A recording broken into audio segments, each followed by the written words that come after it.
কোরবানি সবসময় ভাগে না দিয়ে একা দিতে পারলে উত্তম। গরুতে আপনি ভাগে কোরবানি দিলেন, সেটার চাইতে ছাগলে আপনি একাকি কোরবানি দিতে পারলে বেশি ভালো। কারণ সাধারণত এক ভাগ গরুতে কোরবানিতে যে টাকা যায়, সাধারণত জেনারেলি একটা ছাগলে অলমোস্ট সেই পরিমাণ বা তার চেয়ে কোনো কোনো ক্ষেত্রে 1-2 হাজার আরো বেশি যায়। তাহলে আপনার অর্থ খরচ তো অলমোস্ট সমান বা বেশি হচ্ছে। এদিকে একাধিক ব্যক্তি একই পশুতে কোরবানি দিলে সেখানে ঠিকমতো বন্টন হলো কিনা, কারোর মনে কোনো দুঃখ থাকলো কিনা, কোনো কম বেশ হলো কিনা, নানাবিধ বিষয় থাকে। আপনি একাকি কোরবানি দিলে, ভাগে কোরবানি না দিলে এই সমস্ত ঝামেলার ঊর্ধ্বে আপনি উঠে গেলেন। তবে এটা ঠিক যে একাধিক ব্যক্তি যদি একটা পশুতে কোরবানি দেয় এবং কারোর নিয়তের ভিতরে ভেজাল থাকে, এর জন্য সবার নিয়ত নষ্ট হয়ে যাবে, কারোর কোরবানি হবে না, ব্যাপারটা সেরকম না। কারণ একজনের পাপের বোঝা আরেকজনের উপরে আসবে না।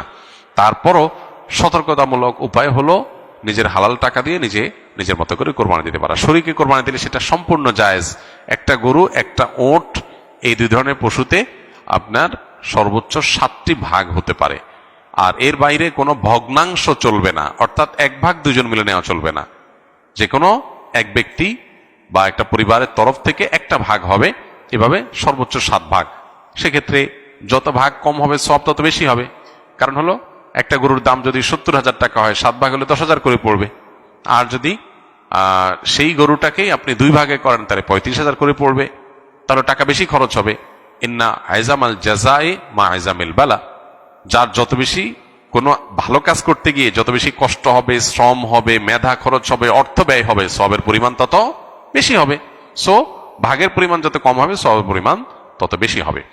পাশাপাশি গোশত বন্টনের পদ্ধতি হলো যে কয় ভাগ হবে সেই কয় ভাগে কোরবানির গোশত বন্টন করতে হবে সমান হারে। এবং এক্ষেত্রে ভাগে কোরবানি দিতে গিয়ে, গোশত বন্টন করতে গিয়ে যদি কেউ তসরুফ করেন তো সেটা হারাম হবে, গুনাহের কারণ হবে এবং নাজায়েজ কাজ হবে। কয়েক ভাগে কোরবানি দেওয়ার পর যদি ওজন না করে অনুমান করে কোরবানি গোশত ভাগ করা হয় তাহলে কোরবানি হালাল হবে কিনা। অনুমান করে ভাগ করলে সেটা জায়েজ হবে তখন যখন শেয়ার হোল্ডার যারা আছেন, যাদের ভাগ আছে, তাদের কারোর মনে যদি কোনো দুঃখ না থাকে, তারা নিজেরা যদি সম্মত হন। ধরা যাক যে 2 ভাই মিলে কোরবানি দিয়েছেন, তারা চিন্তা করতেছেন এত এক্সাক্ট মাপামাপি করা ঝামেলার ব্যাপার, অনুমান করে আমরা ভাগ করে ফেলি, আমাদের কোনো দুঃখ নাই, একটু কম হোক বেশি হোক আমরা ভাই ভাই, কোনো অসুবিধা নেই। এটা যদি মন থেকে তারা সম্মত হন এবং আন্দাজ করে ভাগ করে নেন তাহলে ঠিক আছে, এটা জায়েজ আছে।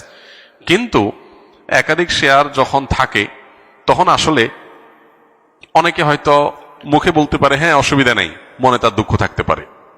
এই জন্য সেফ এবং নিরাপদ হলো যথাযথভাবে সেটা পাল্লায় ওজন করে হোক আর কোনো গামলায় মেপে হোক সমান সমান করে দেওয়া, এটা হলো সবচাইতে সেফ।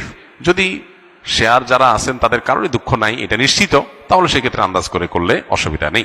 আমার বাড়ি চট্টগ্রাম হাটহাজারীতে, আমি দুবাই ছিলাম, কিছুদিন হলো দেশে আসছি আপনার সাথে দেখা করার জন্য। আমি অনেক প্রবলেমে আছি, আপনার সাথে কিছু কথা না বললেই নয়, দয়া করে মূল্যবান সময় থেকে আমাদের কিছু সময় দিন।